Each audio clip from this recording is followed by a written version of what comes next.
Les Pléiadiens sont des êtres impressionnants et correspondent bien à l'image que l'on peut s'en faire à travers diverses représentations que l'on trouve dans les livres ou sur le net.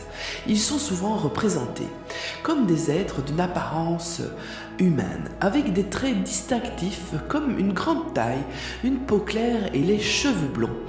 Leur stature élancée et leur apparence séduisante ne sont que quelques-unes de leurs traits remarquables.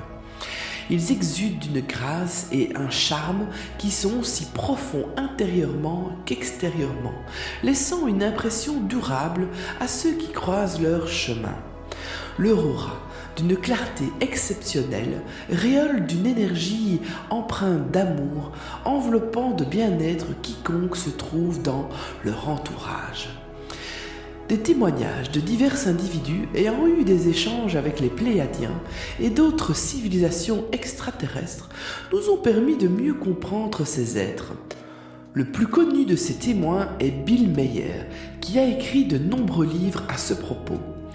Ces récits fournissent des informations sur leur apparence physique, leurs origines cosmiques et la nature de leur précédente interaction avec l'espèce humaine. Il est intéressant de constater que les humains et les Pléiadiens partagent certains traits physiques, ce qui peut s'expliquer par des ancêtres communs originaires de la constellation de la Lyre. Un autre exemple étonnant de témoignage est celui de George Washington, le plus célèbre des présidents américains et fondateur des États-Unis. Il a mentionné dans ses écrits la visite d'un être d'une beauté exceptionnelle qui lui aurait révélé des aperçus sur le futur de l'Amérique et sur la prospérité de son pays. La constellation des Pléiades. Les Pléiadiens proviennent de l'amas d'étoiles connu sous le nom des Pléiades, situé dans la constellation du Taureau. La constellation du Taureau s'étend sur une vaste étendue céleste de plus de 8 années-lumière et fut l'une des premières à être nommée par les habitants de la Terre. Cette constellation est associée au Taureau, l'un des plus anciens animaux domestiqués par l'homme. Les Pléiades sont aussi connues sous le nom de M45 ou les 7 sœurs et sont facilement visibles à l'œil nu dans le ciel nocturne, en hiver dans l'hémisphère nord. Les Pléiades sont l'un des amas d'étoiles les plus proches de la Terre et sont un objet d'étude important en astronomie.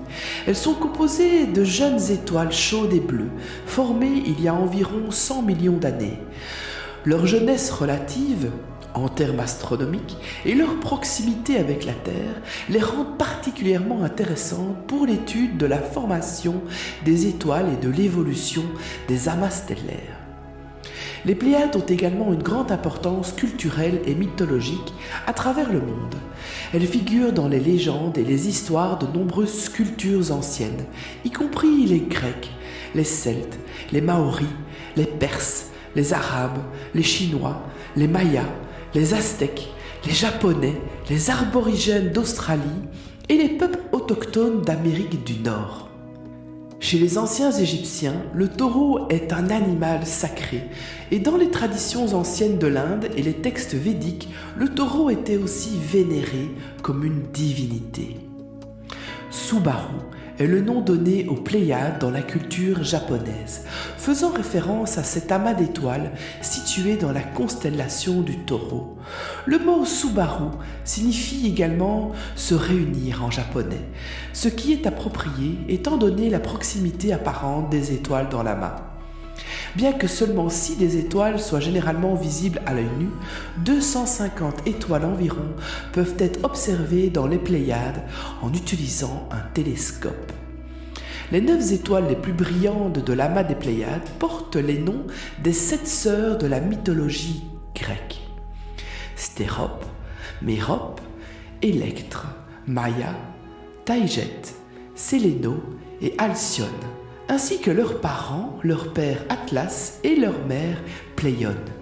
Ainsi le terme Pléiade peut être interprété comme signifiant les filles de Pléione. L'origine des Pléiadiens. Rappelons que les Lyriens, originaires du système stellaire de la Lyre, ont dû fuir leur monde en raison de conflits. La composition actuelle des Pléiadiens est issue d'un mélange entre les habitants originels des planètes de la constellation des Pléiades et des réfugiés en provenance d'Avalon ainsi que d'autres mondes du système de la Lyre. Avalon est reconnu comme le premier monde humain à avoir été dévasté par les reptiliens. Cette catastrophe a déclenché une guerre galactique qui s'est étendue à travers notre galaxie, aboutissant à l'anéantissement total des planètes lyriennes par les forces reptiliennes. En conséquence, ses habitants se sont lancés dans une quête de nouveaux havres de paix, s'éloignant le plus possible des zones sous contrôle reptilien. Dans leur fuite, les Lyriens ont été aidés par les Acturiens, une des civilisations les plus avancées connues de notre univers. À la suite de cette rencontre est née ce qu'on appelle la Fédération Galactique. Celle-ci a été établie dans le but de prévenir dorénavant la destruction totale des planètes et d'équilibrer les forces dans une galaxie dominée par les reptiliens et les gris, souvent décrits comme malveillants. La plupart des Lyriens, autrefois résidents d'Avalon, ont trouvé asile sur la planète Hera. La planète Hera, en orbite autour du système stellaire de Taïget, était déjà peuplée, mais restait très isolée avec une population réduite et relativement primitive. Dans l'amas stellaire des Pléiades, bien que de nombreuses autres planètes existent, la plupart sont inhabitées. D'autres réfugiés se sont établis sur des planètes moins développées de cet amas, que nous connaissons sous le nom de Semjas, Ptah et Quetzalt. Après plus de 200 000 ans, la civilisation pléiadienne a commencé à prospérer. Les 4 principales planètes, Hera, Semjas, Ptah et Quetzalt, non seulement florissaient, mais les Pléiadiens ont également commencé à explorer et à terraformer d'autres planètes dans l'amas des Pléiades et au-delà.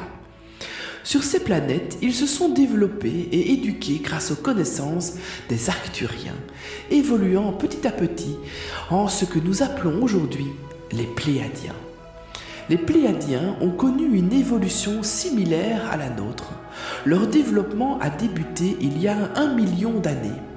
À cette époque, ils faisaient face à de nombreux défis semblables à ceux rencontrés sur Terre, bien que peut-être pas aussi extrêmes. L'amas stellaire des Pléiades, composé de plusieurs étoiles différentes, abrite diverses civilisations et cultures sous la bannière de l'unification pléiadienne. Il y a eu cependant une division au sein des Pléiades, car les Pléiadiens cherchaient à guérir des traumatismes hérités de leurs ancêtres, la plupart étant des réfugiés lyriens. En traitant les séquelles traumatiques de leur propre génétique, ils sont donc venus successivement focaliser sur la lumière, sans savoir ingérer leur part d'ombre, ce qui a engendré une scission entre les Pléiadiens positifs et ceux plus rebelles. Ainsi, il existe une idée fausse selon laquelle tous les Pléiadiens seraient intrinsèquement bons. La plupart sont bienveillants, certes, mais ce n'est pas forcément le cas. Bien qu'ils soient d'apparence séduisante, certains Pléiadiens sont rebelles et certains d'entre eux ont même rejoint les forces d'Orion, mais nous en parlerons plus tard. Cette division a conduit à un cheminement vers l'intégration, un processus que nous observons également sur Terre actuellement. Les Pléiadiens sont donc une race humaine ayant perdu le lien avec leur planète d'origine, Avalon. Ils ont ensuite subi une transformation profonde, aspirant à atteindre des niveaux supérieurs de spiritualité et à contrer les plans jugés malveillants d'autres races par le biais des forces positives de l'univers. En raison de leur histoire, les Pléiadiens éprouvent des difficultés émotionnelles et de la colère envers les races qui ambitionnent de dominer les planètes moins avancées. Cela représente un défi considérable pour les Pléiadiens en raison de leur souhait d'emprunter le chemin du travailleur de lumière. Bien que les Pléiadiens n'aient pas encore atteint les sommets spirituels de leurs alliés, les Arcturiens, ils continuent de cultiver les compétences mentales requises pour parvenir à leur objectif spirituel. Cette évolution de leur conscience leur a octroyé la capacité de passer d'une dimension à une autre, y compris la nôtre.